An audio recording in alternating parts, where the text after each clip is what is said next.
Welcome to Magnify Your Message. Inspiration magnified. I've always been driven by the creative. In other words, the unsolved or the mystery. It's almost like as a songwriter, I treat the sciences like, all right, what's next? What's our next discovery? What can we solve? I'm honored to introduce you to today's guest on the Magnify Your Message podcast, Mr. Joe Coss. You will soon see what an extraordinary man Joe is. Now, between the time that Joe and I sat down to record this episode and releasing the episode today, Joe unexpectedly passed away, leaving behind a rich legacy, a beautiful family and friends, and a difference that he made with his life. I'm praying that this episode will open your eyes, if you've never met Joe, to live your life as fully and beautifully as he did. And if you are one of his family members or friends that he left behind, I hope that it fills your heart. Enjoy this episode.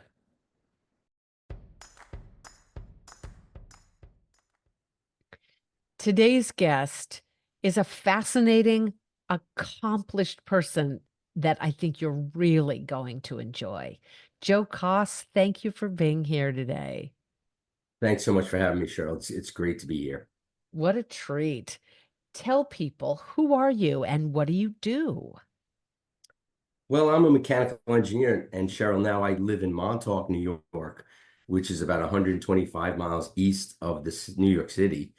I spent the last 20 years as a mechanical engineer in New York City, working on some of the biggest and most exciting projects, multi-billion dollar JFK Airport, American Airlines Terminal 8.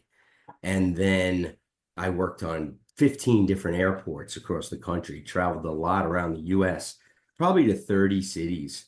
It's interesting. In 2018, Cheryl, I made 42 work trips to another city for engineering jobs. And I had the privilege of being on some of the biggest projects. Hudson Yards, I believe, is the biggest real estate projects in the country to date. And I was on that project. And Grand Central Terminal, the skyscrapers in Manhattan. And even in Dubai, I was sent to the Burj Khalifa, tallest building in the world, which was fascinating because I was working as a mechanical engineer. I worked on elevators. My area of expertise was design of elevators and skyscrapers. So I was at the Burj Khalifa in Dubai, and we were up in the elevator machine rooms, which are, of course, above the highest floors. There's 163 floors in the Burj Khalifa, tallest building in the world still in 2024. And again, the public and all the tenants can go up to 160, but then there's 3 elevator machine rooms above. So I went up to 163, of course, and realized I am on the highest floor in the world right now. That was fun. And I've got something to do with this building and all of it. There's another very famous building in New York that you were the lead mechanical engineer on. Tell everyone what that one is. Well, that's the New World Trade Center. So I was on the project from 2005 to 2013. And I believe what led me there, my previous project was JFK Airport. And there's an agency that's by state, New Jersey and New York. It's called the Port Authority. And they own several airports like LaGuardia, Newark, JFK, the World Trade Site, and Stewart Airport. That's their 5 properties. So it's interesting how in engineering we follow the city code, and every state has different codes, and all the cities around the US, various codes, and the Port Authority has their own. So when you're at the World Trade Center on the 16-acre site, you're actually not on New York City property. You're on Port Authority property. Since I was the engineer way back in, I think, 2005, I started my career in 2000. and I was on JFK Airport. I think it took about 3 years, and they promoted me to lead the airport project, which was I was proud of, because I think the engineer before me, or a couple others that they decided when they had to select someone to lead it, they were 20 years, 25 years, 30 years experience. I think I had 3 years experience. I graduated in 1999 from Stony Brook with my Bachelor of Science in Mechanical Engineering. So I did well there, Cheryl. My attention to detail and my passion for sciences. I've always loved math and science. So I guess I performed very well. And since the Port Authority had JFK, after 3 or 4 years there, that was time to the rebuilding of the World Trade Center started in 2005. So again, I went up against a couple of engineers with 30 years experience.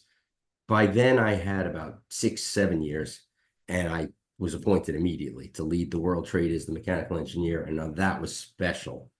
And the 8 years on that project, it was special all the way through. It felt like rebirth, and it's just such a great feeling to be part of that rebirth, Yes. and so many stakeholders. There were 7 stakeholders, a big site, and that was, the highlight of my career. It meant a lot to me to have that opportunity. Joe, what an extraordinary privilege. I can only claim to be a New Yorker for a decade. I lived in Manhattan in the Ed Koch era and David Mhm. Dinkins early years, but it's the Trade Center was uh, near and dear to all of us as New Yorkers. I consider myself an honorary New Yorker, and it's when I heard who you are and what you provide for the city and ergo the world. New York City is such a place for the world to gather. It's truly an honor to know you. What an amazing gift you've provided. Well, thank you so much, Cheryl. Again, the culture, and it's so much fun to live there. And I lived there for the 20 years I did engineering there. As I mentioned, I now live in Montauk, New York, which is a beach community, out on the end of Long Island. It's the last town, and it really is heaven out here. I just want to say, for the last year, I decided to stay here year round. It's beach, tourists, restaurants, so it's quiet in January and crazy in July and August. Yeah, of course. A lot of people coming. Montauk's really gotten popular around the entire country now. It might have been the #1 beach destination about 2 years ago. I saw an article about that. It's like, wow. So, and it sure looks like it with the crowds and the population.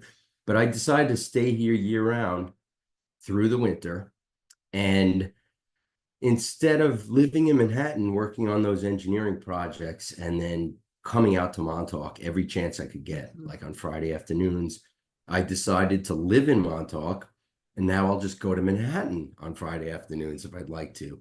So Yeah. it's very similar, but I really enjoy living here. This is my second year now. I'm going to stay again throughout the winter, and I'm doing engineering now. So on World Trade and my 20-year Manhattan career, my specialty was elevators and HVAC early in the career. Now I'm in Montauk, and I am an HVAC engineer here because, again, you don't have those big, civic projects happening out in the Wait, residential. there's not 63-story building in Montauk? No, Cheryl, we have a 6-story tower and You're a like, and may beautiful. it stay that way forever. That It's there's nothing taller than 6.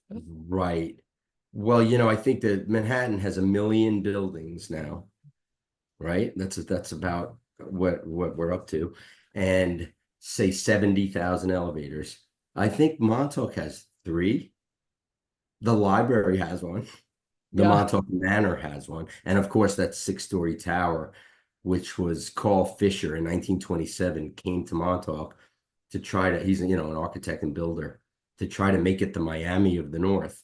So he Mm. built a few beautiful structures and Tudors the manor is a gorgeous giant Tudor up on the hill, and has a lot of history there. You know, all the actors and celebrities back in the 30s and 40s would come to the manor. And so there's no elevators here, but there's a lot. Every house, I'll tell you, has air conditioning.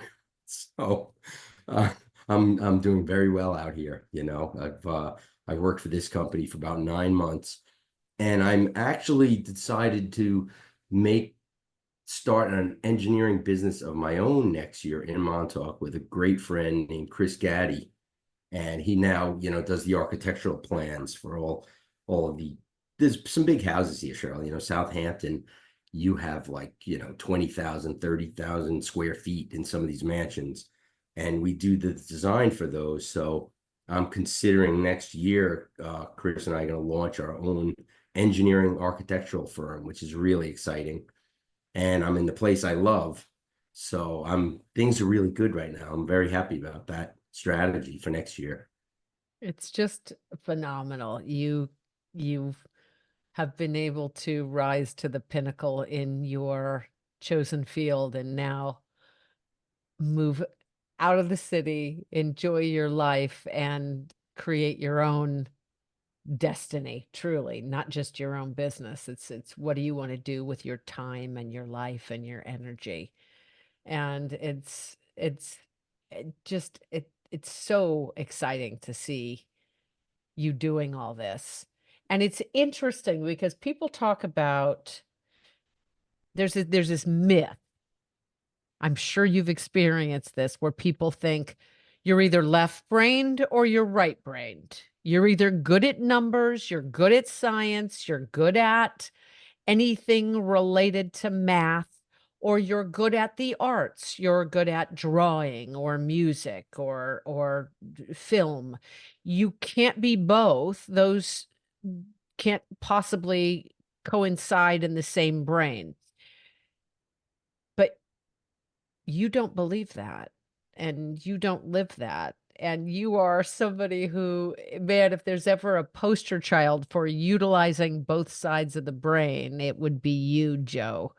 Wow, thank you, Cheryl. I grew up learning that either left or right, but I am a Libra. So I think that's, you know, you're balanced. You Doesn't know, that imagery just bring it right to the forefront? There you go. You're able to balance both. So right, then right. you've got this illustrious career and your ability now to create your own business. But what is share about your other passions and how you've been able to impact those Well, I'm through a the musician as messaging that you well. know how to do now. One of the reasons, Cheryl, that I decided to move to Montauk is because I'm a guitar player, songwriter, singer, so I'm a musician. And I had a, you know, five-piece band. We did great. We played everywhere, you know, back in Manhattan, a lot of different places, and everywhere from Manhattan to Montauk, of course. Then we did a lot of the college circuit, you know, some of the different Gettysburg and, you know, upstate Alfred and Delphi. That was a great thing. The pinnacle of our band was we got to open up for Lynyrd Skynyrd and Slash, and it was in Naperville, Illinois, right outside Chicago, and there was an audience of 40,000 outside. So Wow. I got to plug my guitar into Slash's amp. That was special for me. 40,000. So now I'm playing as a duo with a woman named Anna Damus. She's a Manhattan pianist, and she lives in Manhattan now. She's from Kiev, Ukraine. And one thing I love about Anna's career is she's a pianist. That's it. She hasn't done six other things, you know, worked in restaurants like most of us. We've had, you know, six different types of jobs. She's just played piano her whole life, and she's gorgeous and phenomenal. So her and I are now a Montauk duo, piano and guitar. And we did like 50 shows in the summer here. There's 30 venues. Wow. And now, of course, in Manhattan, there's so many venues and bands, but here it's actually in demand. You know, it's a supply and demand thing. There's thousands of bands in Manhattan. So this is a fabulous place to be a musician at night. And so I can do the engineering during the day and music at night. And it's really been heaven here this summer, Cheryl. Mm, I love it here. It's great to do both. it sounds like it. And so what are you doing? I know it's not just music, but scoring for films and filmmaking as well as a passion of yours. Share something about that, will you? Sure. I think, bands make music videos, and a lot of them are, you have the song and the message of the song, and then you have the imagery of the performers. And I've always loved music videos, since MTV came out in like 1982. It's a short 3 minute, 4 minute songs, and it's a visual art form that's even different than short film or independent films, because you have this 3 minute, description and visual story about, typically relating to the song, but not always. But when I was challenged and, okay, we're going to go make a music video now, I couldn't help wanting to try something new and different. And I always do that, I think. I took mechanical engineering. I went to Stony Brook in New York City. That was about a 5 year program for me, typically to get 140 credits. And then I loved being in college. So I took physics. I took 135 credits of physics as well. So when it came time to make a music video, just like in physics, you learn the science. I love math. I taught calculus there. I love higher math and science. So once you learn everything, of course, you could be a professor and teach for the next 30, 40 years. But I've always immediately gone to the creative side of any discipline or endeavor. So in physics, same. I tried to, solve the mysteries that are outstanding today. Dark matter, black holes, the four forces of nature, all of that. So when we were 10, it was time to make our first music video. My conceptual approach to that certainly became a story, and my story, instead of just, the band members. I decided, making a music video turned this project into a short film. So that's what we're going to do next year. Next spring, we're going to film, directed by a guy named Ronan O'Sullivan in Atlanta, who I knew way back when. He's done several really interesting films. And I have an actress from LA. She was born in Santa Cruz, and her whole career is film too, which I always love that. We haven't done five different things. It's just she studied at the Academy of Arts and Drama in LA. Spent most of her teenage years in Maui. Her name's Tia Barr. She was in the Sons of Anarchy, and she's now on The Bold and the Beautiful. This month, she's filming several of those episodes. And she loves comedy. She's done a lot of different comedy, worked with Jim Carrey and a lot of different film projects. So meeting Tia was special too. I met her in Manhattan, and she loved this idea of making a short film with the music about the physics. And that's what It's we're going it's so amazing that you worked the physics in there to and do. the scoring of the movie. You've got music and filmmaking and physics. It doesn't, like, to an outsider it would be, wait, how does that, well, I don't get it. But in your mind, hey, creating a short film isn't dark matter and solving black holes, but or is it? It's like there's something so fascinating that you're at work on here, and the way your mind solves the problem. It's very distinct. I'm very much looking forward to seeing this film. You were talking, we were before starting to record, about some of the conversations, and I don't know how much you're at liberty to share, but it just sounds so fascinating. Yeah, well, I certainly looking forward. I think what drives, again, is the love of the creative aspect in these fields. Again, you can learn anything and really understand it and, apply it even to your business. But I've always been driven by the creative. In other words, the unsolved or the mystery, Mhm. and that's really my approach to physics is became creative. It's almost like as a songwriter, I treat the sciences like, all right, what's next? Right. What's our next discovery? What can we solve? And the physics, the history it's a long, wonderful story about how, through the last 2 centuries it developed, and you had from Isaac Newton on, that was the milestone when they first looked up at the planets and Copernicus decided, oh, the sun's in the middle for the first time.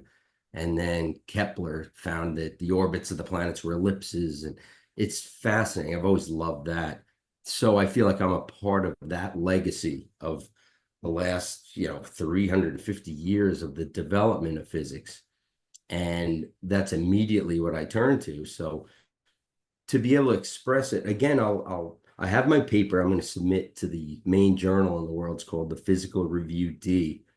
They're home at Columbia University in New York. But I of course the story of the band and the film led to our discussion about all these topics in the film.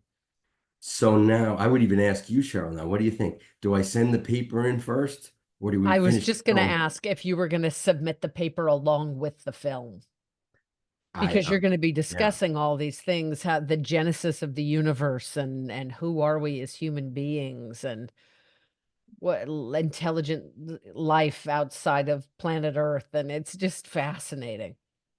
Yeah, it's an interesting decision. Let's say I send the paper in, I know the process. The chief editor of the main physics journal in the world wrote back. It was Eric Weinberg previously. Now it's Mirjam Sevcik, so they've changed. But Eric wrote me back. I sent my basic physics theory in. He wrote back and said, "Okay, Joe, this is fascinating stuff, but what you need to do in your paper."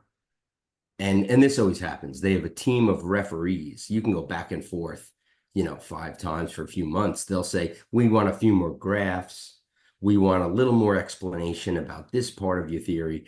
So that's how the process works. This was the chief editor wrote, Joe, okay, you need to either conduct the experiments or at least propose others to do the experiments that show your theory is more accurate than the currently accepted theory. And that made sense. In other words, I was just amazed he answered. Right. I didn't know you thought, again, I'm an engineer. When you send a physics paper in, you think, of course, being affiliated with Stony Brook is actually the 15th physics school in the country, believe it or not. You know how some colleges have they're up in the ranks for one certain subject. So Stony Brook is actually physics and computer science, up in the top 20 in the country. So the CN Yang Institute is there. So that's the process. Submit the paper and you'll go back and forth with the referees, but I'm just going to do what the chief editor suggested. Okay. Conducting those experiments could be hundreds of thousands of dollars, I think. You go to Brookhaven Lab and it's probably up for a month, more than I've made in my life. So I'm going to propose these experiments in the paper, to take the other option who offered me. So the question is, again, the film, if that, we enter the film festivals and that comes out and we're talking about this physics, Tia and I, back and forth. If the paper's published, Right. that's one scenario. Hmm. If it's not published yet, it'll seem like, a drama fiction, which I still think Yeah. is very interesting. Either way, I think I'm going to be okay. But I wanted to ask you, Cheryl, what do you think? Do I get the paper in first? Ooh, I love it. I love the sort of the future telling way of it, to discuss it before it comes out and then have it come out. Oh, I don't know that there's a wrong way to play it. Great. Thank you. I like to believe that. So it's a win-win. Yeah, it really seems Yeah. so. Given your background and your pedigree in that world, I think proposing that they do the experiments and then moving forward with the film and discussing it all sounds like a good way to go. Yeah, it's the biggest mystery in the last 100 years in science is, of course, the dark matter. They don't know what that is. It's undiscovered matter. Newton had his theory of gravity back in 1687. He published the Principia, and has his famous formula. The force between the sun and the earth is just Newton's gravitational constant, which they call universal. And they solved the solar system. Made a lot of sense. Then, hundreds of years later, in the 1800s, they found the small realm of the atomic physics and then the large realm of the galaxies. They weren't known to Newton, certainly. And even in 1905, Einstein used Newton's universal gravitational constant G in his general theory of relativity, which is, tensors, but he has Newton's number in. What I believe is that Newton constant is a variable. It's that simple. It's not the physical constants of nature, they call them. There's four main ones. There's Planck's constant, there's permittivity, and magnetic permeability. I just one day, about 20 years ago, decided, what if these were variables? And applying that led me to solution of the galaxy's rotation and the atomic, the four forces of nature. They're trying to understand why we have these four different forces: gravity, electromagnetism, weak and strong nuclear. And back in the 1800s, electricity and gravity were two different forces, and they were unified. So my life goal, 1865, I think it was James Clerk Maxwell did that, said, oh, magnetism is electricity. Great. So that was the first unification. But now we have these four forces. And actually in the 70s, there were three physicists who won the Nobel Prize for unifying the electro-weak force. So electromagnetism and the weak nuclear, put them together. And they won the Nobel Prize. It was like Steven Weinberg, Abdus Salam, and Sheldon Glashow. So now what I'm trying to do is unify all four. In other words, my belief is that all four forces are electromagnetic. Gravity is electromagnetic. And so this is fun stuff, Cheryl. It's fun searching and, trying to do something new, advance the science and technology. It'd be a big deal if this is right. The real gratifying feeling I had was when you start to find mathematically that I think this is right, because you have these, independent different situations. Like the impedance of free space is 376.7 ohms. That shows that light photons, that thought of neutral spin one bosons, I believe they're actually made up of a positive and negative charge. And the charge in the equation gives you 376 ohms in space. So those type of things make me like, wow, Cheryl, I think this is right. So this is going to be fun. Joe, I love geeking out on this with you. It's so fascinating. I cannot wait to hear how you break down these pieces in simple concepts for the film for us all to understand, and what happens with the paper. You're going to have to come back and discuss all of it, will you? Would love to, Cheryl. Sounds like fun. Fabulous. In the meantime, how do people connect with you or find out about you? Again, of course, I post all my musical things on Facebook and Instagram. The name of the band is The Phase, so you could look that up. And Joe Coss, if you Google that, there's a lot of different articles and interviews and radio interviews and music magazine articles that have been in the last 5 years or so. So I'm Joe Coss, COSS. I'll make sure we've got all those links in the liner notes of the episode. Sounds great, Cheryl. Okay. Joe, it's a pleasure to be here with you today. Thank you for joining me. Thank you so much, Cheryl. It's great to see you. Likewise. As always. Thank you for joining me for a truly extraordinary episode, listening to the contribution of Joe Coss. Let his memory be a blessing to each of us to remember to live so fully, exploring all of our God-given talents and realizing the difference that we are here to make. Use your message to make a difference in the world, just like Joe did. I'll see you next time on Magnify Your Message. If you enjoyed this, please Like, subscribe, and share this episode with everyone that you feel it would benefit. Thank you in advance. And when you're ready to share your story and your work with the world, I can help. Visit CherylHunter.com to learn how.